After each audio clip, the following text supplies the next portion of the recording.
Welcome to Homestead Reptile. Today I'm going to be cleaning out the critter room. I'm going to be doing a water change, going to be cleaning the gecko's doors, refreshing the water, the different enclosures, refreshing the bowls, and adding some water into the soil of the different bioactive enclosures because it's a little dry. And some of the plants I have in here are very, very thirsty and they just suck up all the moisture really quickly in the soil. So today I want to talk to you guys a little bit about some of the things I've been doing, working in the reptile room, and some projects I'm going to be working on, the garter snakes, and what I'm doing with my crested geckos. So I'm thinking of not really growing the crested gecko collection out much more than what it is. I'll be building likely 3 to 4 new adult size enclosures. I don't have the adults for them. It will be, I don't think I'm going to be doing it anytime soon because it's for a few of my juvenile babies that I'm growing out that I'm planning to keep. And that really depends on their sex, how they develop, and I'm kind of thinking ahead of time as like, okay, well, I want to get some 20-gallon highs going for these guys, and when they're the size of my pinky, I got quite some time to think of how I want to design these and which ones I want to keep because I don't have that many babies. I had that last year, and I'm kind of debating which ones I want to keep. There are two I definitely want to keep, um, and it's hard to pick out which ones I want to keep and which ones I don't. I still got quite some time. So I'm really thinking of just doubling down on certain projects I want to work on, growing some projects out, and really being really picky on which ones I want to work with. Um, and then with the garter snakes, so with crested geckos, everyone can breed crested geckos. They're super, super easy to breed. Um, they're easy to breed. They're cheap to keep. You can keep them well. They're just a very easy species to keep.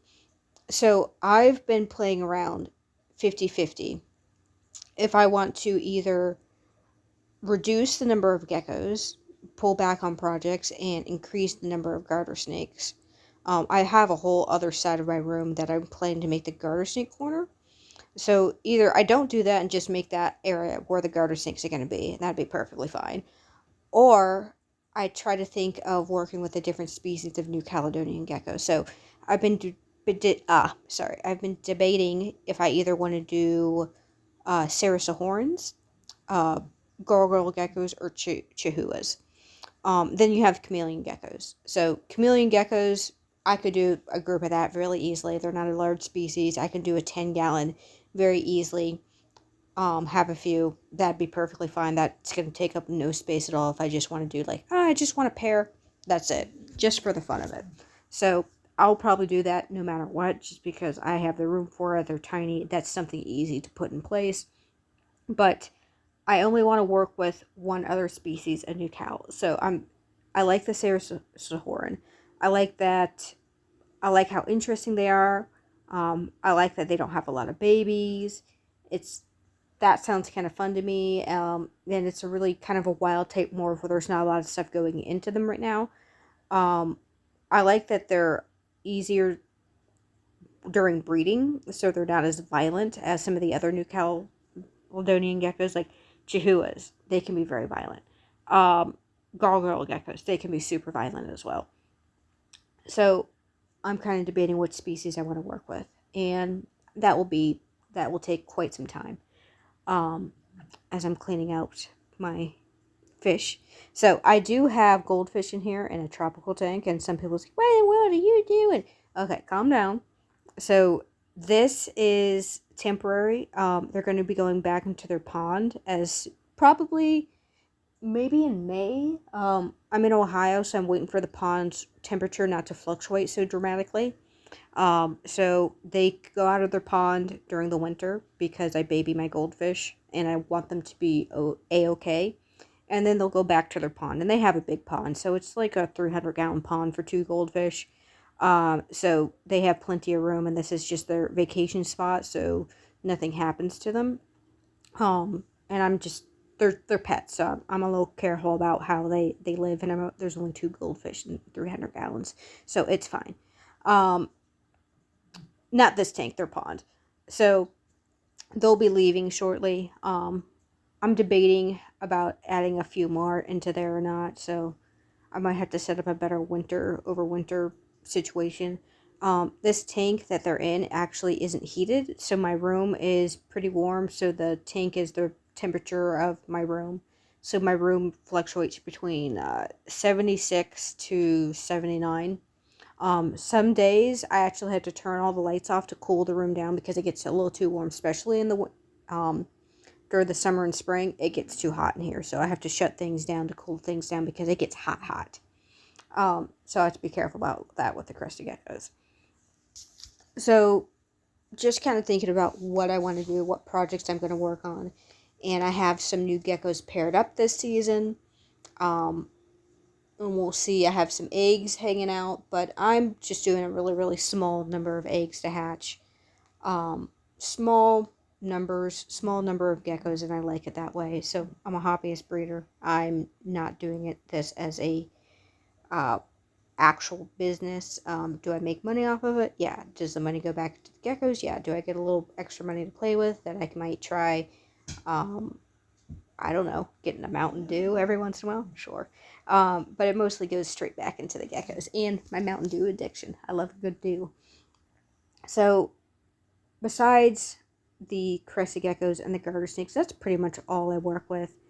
I also wanted to talk to you guys a little bit today about this controversy that's been brewing up in the reptile hobby. I would say more of the gecko side. So, his name is Geeky Gecko's Creation. Now, he is a leopard gecko breeder, and I don't breed leopard geckos. I used to keep them as pets. I no longer have them. My oldest leopard gecko was 25 when she passed away.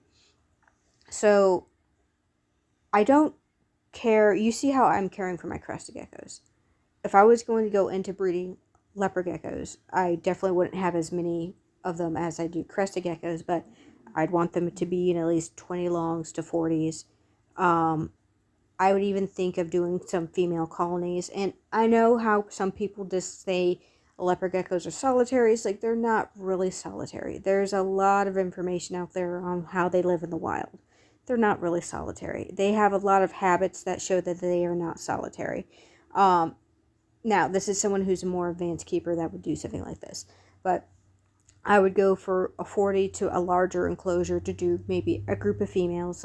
Bigger the better, I think, if you're going to go with a group of females and have your males probably in a 20 long to a 40 and a very small numbers. Like maybe you're just working with one morph. That's how I would probably end up if I was going to do that. But again, I'm a hobbyist breeder. I don't want to breed leopard geckos. That's just not my thing. I think they're great pets. I think they're a pain in the butt to breed. They're difficult to move. And you're going to be stuck with them for a very long time because they're over flooded the market. And they need a lot more care, a lot more work put into them than my crested geckos, which that's what I picked. So his care is poor. It's really poor. So if you go look at his videos and how he set up his adults, his breeder adults, this is what I keep my juveniles in, and you can look back and see how I kept my adults in. So they're kept in very, very poor enclosures, little sandwich boxes. He handles them pretty rough. There's some pretty nasty allegations of what he might be doing to some of the excess geckos. Like now, these are allegations. I do not have proof of this. This is just a lot of hearsay, and I don't know if I should even talk about it since there's no proof.